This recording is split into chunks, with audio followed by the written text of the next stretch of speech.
नमस्कार दोस्तों, जाति जनगणना पर मोदी सरकार का ऐतिहासिक फैसला। मोदी सरकार जाति जनगणना कराएगी, यानी कि मोदी सरकार अब इस बात के लिए तैयार हो गई है कि वो जाति आधार पर जनगणना कराएगी। बहुत लंबे समय से विपक्ष इस बात की मांग कर रहा था कि जाति जनगणना कराई जाए, जिसे कि मोदी सरकार ने स्वीकार कर लिया है। देश के 90% से अधिक लोग इस समय इस बात का मंथन कर रहे हैं कि इस जनगणना से लाभ होंगे या हानि। इसका वास्तव में सही आकलन जनसंख्या की गणना के कुछ समय बाद ही पता चलेगा। अभी तो सबके अपने अपने तर्क हैं जो अपने अपने पक्ष में रखे जा रहे हैं।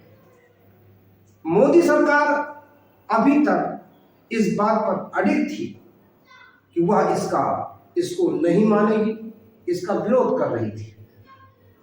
यकाएक उसने विपक्ष की मांग को माना और अपनी कैबिनेट में इस बात का फैसला किया कि वह भी जनसंख्या गणना कराएगी।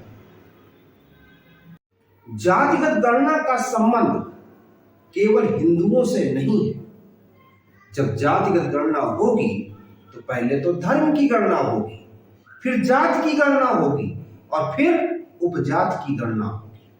अर्थात देश में रहने वाले, इस भारत भूमि के अंदर रहने वाले समस्त व्यक्ति के धर्म और जाति की गणना होगी।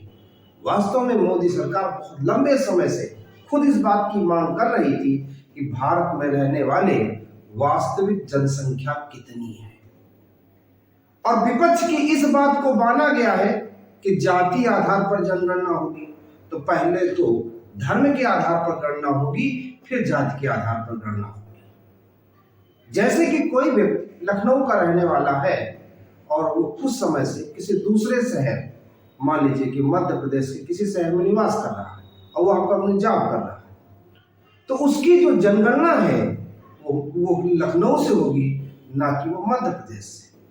अर्थात जो उसका मूल होगा वहां से उसकी गणना होगी।